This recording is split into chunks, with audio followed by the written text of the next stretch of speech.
ಎಲ್ಲರಿಗೂ ನಮಸ್ಕಾರ. ಸೊ ಈ ವಿಡಿಯೋ ಮಾಡ್ತಾ ಇರೋದು ಬಹಳ ನೊಂದವರಿಗೆ ವಿಡಿಯೋ. ಜೀವನದಲ್ಲಿ ಅಪ್ಪು ಡೌನು, ಸೋಲು ಗೆಲುವು, ಸೊ ಎಲ್ಲ ಇದ್ದೇ ಇರುತ್ತೆ. ಓಕೆ, ನನಗೆ ಒಳ್ಳೆಯ ಕೆಲಸ ಸಿಗಲಿಲ್ಲಪ್ಪ, ನನಗೆ ಒಳ್ಳೆಯ ಮಾರ್ಕ್ಸ್ ಬರಲಿಲ್ಲಪ್ಪ, ಓಕೆ ನನಗೆ ಯಾರೋ ಬೈದರು, ಓಕೆನಾ, ನಾನು ಸ್ವಲ್ಪ ಸಾಲ ಮಾಡ್ಕೊಂಡಿದ್ದೀನಿ.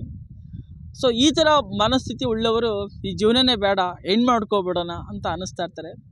ಬಟ್ ಆದರೆ ಸತ್ತಿ ಜೀವನದಲ್ಲಿ ಏನು ಮಾಡೋಕ್ಕಲ್ಲ, ಇದ್ದಿ ಜೀವನದಲ್ಲಿ ಏನು ಬೇಕಾದ್ರೂ ಸೊ ಮಾಡ್ಬೋದು.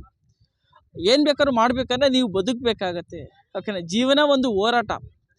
ಇಲ್ಲಿ ಹೋರಾಟ ಮಾಡಿದ್ರೇ ಮಾತ್ರ ಬದುಕೋದಕ್ಕಾಗುತ್ತೆ. ಹೋರಾಟ ಮಾಡಲಿಲ್ಲ ಅಂದರೆ ಜೀವನದಲ್ಲಿ ಏನೂ ಮಾಡೋದಕ್ಕಾಗೋದಿಲ್ಲ. ಓಕೆ, ಸೊ ಹಾಗಾಗಿ ಸೊ ಬದುಕಬೇಕು, ಬದುಕಿ ಏನಾದರೂ ಸಾಧಿಸಬೇಕು. ಜೀವ ಕಳ್ಕೊಂಡ್ರೆ ಏನೂ ಮಾಡೋದಕ್ಕಾಗೋದಿಲ್ಲ. ಓಕೆ, ಪರಿಹಾರ 108 ಪರಿಹಾರಗಳಿದೆ. ಇವತ್ತು ಯಾರೇ ಸಾಧಕರನ್ನ ತೆಗೆದುಕೊಳ್ಳಿ, ಅವ್ರ ಜೀವನದಲ್ಲಿ ಸೋತಿರೋರೆ, ಸೋಲ್ದೇ ಯಾರು ಗೆದ್ದಿಲ್ಲ. ಓಕೆ, ಓಕೆ ಗೆಲ್ಲೋದು ಹೇಗೆ ಅಂತ ಆ ವಿದ್ಯೆನ ಕಲಿತು, ಓಕೆನಾ, ಫೈಟ್ ಮಾಡಿ ನಿಂತ್ಕೊಂಡಿದ್ದಕ್ಕೆ ಇವತ್ತು ಜನ ಅವ್ರ ಬಗ್ಗೆ ಮಾತಾಡ್ತಾರೆ. ಅಂಬಾನಿ ಬಗ್ಗೆ ಆಗಿರ್ಬೋದು, ಅದಾನಿ ಬಗ್ಗೆ ಆಗಿರ್ಬೋದು, ಟಾಟಾ ಬಗ್ಗೆ ಆಗಿರ್ಬೋದು, ಯಾರು ಬಂದ ತಕ್ಷಣವೇ ಶ್ರೀಮಂತರಾಗಿಲ್ಲ, ಶ್ರೀಮಂತರಾಗೋದೂ ಇಲ್ಲ. ಓಕೆ, ಇವತ್ತು ಯಾರೆಲ್ಲ ಸಾಧನೆ ಮಾಡಿದ್ದಾರೆ ಅವರ ಇತಿಹಾಸನ ಒಂದು ಸ್ವಲ್ಪ ತಿಳ್ಕೊಂಡು ನೋಡಿ. ಓಕೆನಾ, ಆವಾಗ ಮಾತ್ರ ಈ ಪ್ರಕೃತಿ ಅನ್ನೋದು ತುಂಬ ಅದ್ಭುತವಾಗಿರುತ್ತೆ. ಜೀವ ತಕ್ಕೊಳ್ಳೋ ಹಕ್ಕು ಯಾರಿಗೂ ಇಲ್ಲ. ಓಕೆ, ಜೀವ ಕೊಡೋ ಹಕ್ಕು ಮಾತ್ರ ಸೊ ನಮಗಿರೋದು, ಜೀವ ತೆಗಿಯೋ ಹಕ್ಕು ನಮ್ಗಳಿಗಿಲ್ಲ.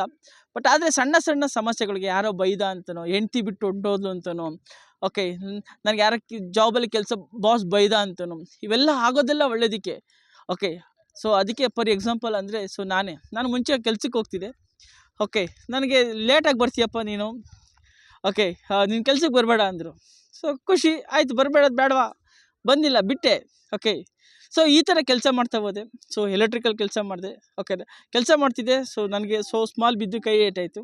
ಬೈದು ಏನಪ್ಪ ಮಾಡೋಂತ ಯೋಚನೆ ಮಾಡ್ಬೇಕಾದ್ರೆ ಯೂಟ್ಯೂಬ್ ಚಾನಲ್ಸು ಯಾಕೆ ಸ್ಟಾರ್ಟ್ ಮಾಡಬಾರ್ದು ಅಂತ ಸ್ಟಾರ್ಟ್ ಮಾಡಿದೆ. ಸೊ ಬದುಕೋದಕ್ಕೆ 100 ದಾರಿಗಳು ಸಿಗುತ್ತೆ. ಓಕೆ, ಆಗಲ್ಲ ಅನ್ನೋದಕ್ಕೆ ಒಂದೇ ದಾರಿ. ಬದುಕ್ತೀನಿ ಅಂದರೆ 100 ದಾರಿಗಳು ಸಿಗುತ್ತೆ. ಹಾಗಾಗಿ ಸಣ್ಣ ಸಣ್ಣ ವಿಷಯಗಳಿಗೆ, ಸಣ್ಣ ಸಣ್ಣ ಮಾತುಗಳಿಗೆ, ಅಂದರೆ ಈ ಜಗತ್ತಲ್ಲಿ ಯಾರನ್ನೂ ಬಿಟ್ಟಿಲ್ಲ. ಒಂದನ್ನು ಅರ್ಥ ಮಾಡ್ಕೊಳ್ಳಿ, ರಾಮನ್ನು ಹೀಯಾಳ್ಸೋದನ್ನು ಬಿಟ್ಟಿಲ್ಲ. ರಾಮನಿಗೂ ಸುತ ಪ್ರಾಬ್ಲಮ್ ಬಂತು, 14 ವರ್ಷ ರಾಮ ಅವ್ರಿಗೆ ಕಾಡಿಗೆ ಹೋದ್ರು. ಕೃಷ್ಣನೂ ಬಿಟ್ಟಿಲ್ಲ. ಓಕೆನಾ, ಸೊ ಇವತ್ತು ಯಾರನ್ನೂ ಬಿಟ್ಟಿಲ್ಲ ಮನುಷ್ಯ. ಆದರೆ ನೀವು ಸಾಮಾನ್ಯ ಮನುಷ್ಯರು, ನಮ್ಮನ್ನು ಸುತ ಬಿಡೋದಿಲ್ಲ. ನಮಗೂ ಸುತ ಈ ಥರ 108 ಪ್ರಾಬ್ಲಮ್ಗಳು ಬರುತ್ತೆ. ಆ ಪ್ರಾಬ್ಲಮ್ ಮಧ್ಯೆ ನಾವು ಇದ್ದು ಬದುಕಿ ತೋರಿಸ್ಬೇಕು. ಆವಾಗೇ ಮಾತ್ರ ಸೊ ನಮ್ಮನ್ನು ಒಪ್ಪುತ್ತಾರೆ. ಸೊ ಆಗಲ್ಲ ಅಂತ ಮೂಲೆಯಲ್ಲಿ ಕೂತ್ಕೊಂಡ್ರೆ ನಾವು ಮೂಲೆ ಗುಂಪಾಗ್ತೀವಿ. ಓಕೆನಾ, ನಮ್ಮನ್ನು ಯಾರ ಬಗ್ಗೆ ಮಾತಾಡೋದಿಲ್ಲ. ಒಂದಿನ ಹೇಳ್ತಾರೆ, 2 ದಿನ ಹೇಳ್ತಾರೆ, 3ನೇ ದಿನಕ್ಕೆ ಅವ್ರ ಪಾಡಿಗೆ ಅವ್ರ ಜೀವನ ಮಾಡ್ತಾರೆ. ಸೊ ನಾವು ಇದ್ದು ಬದುಕಬೇಕಂದಾಗ ನಾವು ಇದ್ದು ಏನಾದ್ರು ಸಾಧಿಸಬೇಕು. ಓಕೆ, ಆ ಸಾಧನೆ ಮಾಡಬೇಕಂದ್ರೆ ಸೊ ಒಂದು 6 ತಿಂಗಳು ಓಕೆ ಈ ಥರ ಒಂದು ಸ್ವಲ್ಪ ಟ್ರಿಪ್ಗಳು ಹೋಗಿ, ಬೆಟ್ಟ ಗುಡ್ಡಗಳು ಹತ್ತಿ, ತಪಸ್ಸನ್ನು ಮಾಡಿ, ಓಕೆ ಈ ಮೈಂಡ್ಸೆಟ್ಟನ್ನು ಸೊ ಚೇಂಜ್ ಮಾಡ್ಕೊಳ್ಳೋದಕ್ಕೆ ಈ ಥರ ಬೇರೆ ಬೇರೆ ದಾರಿಯನ್ನು ಹುಡುಕಿ, ಆವಾಗ ನಿಮ್ಗೆ ಒಂದು ಒಳ್ಳೆ ದಾರಿಗೆ ಸಿಗುತ್ತೆ. ಸೊ ಸಾಧನೆನ ಮಾಡ್ಬೋದು. ಸಾಧನೆನ ಮಾಡಿ ಈ ಥರ ದೊಡ್ಡ ಬೆಟ್ಟದಲ್ಲಿ ಕೂತ್ಕೊಳ್ಳಿ, ಅಂದರೆ ನಿಮ್ಮ ಬಗ್ಗೆ ಜಗತ್ತು ತಿರುಗಿ ನೋಡುತ್ತೆ ಅಂತ ಹೇಳ್ತಾ, ಓಕೆ ನೊಂದ ಮನಸ್ಸುಗಳಿಗೆ ಈ ಒಂದು ವಿಡಿಯೋ ಮಾಡ್ತಾಯಿದ್ದೀನಿ. ಸೊ ಯಾರು ಸುಧಾ ಓಕೆ ಜೀವನ ಓಕೆ ಕಳ್ಕೊಬೇಡಿ. ಯಾರು ಸುಧಾ ಜೀವನದಲ್ಲಿ ಓಕೆ ಎಲ್ಲರಿಗೂ ಓಕೆ ಫೇಲ್ಯೂರ್ ಆ್ಯಂಡ್ ಸಕ್ಸಸ್ಸು ಎಲ್ಲರಿಗೂ ಬರ್ತಾ ಹೋಗುತ್ತೆ. ನೆಗೆಟಿವ್ ಆ್ಯಂಡ್ ಪಾಸಿಟಿವ್ ಎಲ್ಲರಿಗೂ ಬರ್ತಾ ಹೋಗುತ್ತೆ. ಅವೆಲ್ಲರ ಮಧ್ಯೆ ಇದ್ದು ಸಾಧಿಸೋದೇ ಜೀವನ. ಓಕೆನಾ ಅಂತ ಹೇಳ್ತಾ ನನ್ನ ಮಾತನ್ನು ಸೊ ಮುಗಿಸ್ತಾ ಇದ್ದೀನಿ. ಓಕೆನಾ, ಬಂದಾಗ ವರ್ಷಕ್ಕೊಂದ್ಸಲಿ ಹೇಮಗಿರಿ ಬೆಟ್ಟ ಸೊ ಜಾತ್ರೆ ಬರ್ತದೆ. ಓಕೆನಾ, ಬನ್ನಿ ಒಂದ್ಸಲಿ ಬೆಟ್ಟ ಹತ್ತಿ. ಓಕೆನಾ, ನಿಮಗೆ ಗೊತ್ತಾಗುತ್ತೆ. ಓಕೆ, ಇಳಿಬೇಕಾದ್ರೆ ಖುಷಿ ಆಗುತ್ತೆ, ಹತ್ಬೇಕಾದ್ರೆ ಕಷ್ಟ ಆಗುತ್ತೆ. ಜೀವನನೂ ಹಾಗೇ. ಓಕೆ, ಅಪ್ ಆ್ಯಂಡ್ ಡೌನ್ಸ್ ಇದ್ದಿರೋದು ಅದೇ ಜೀವನ.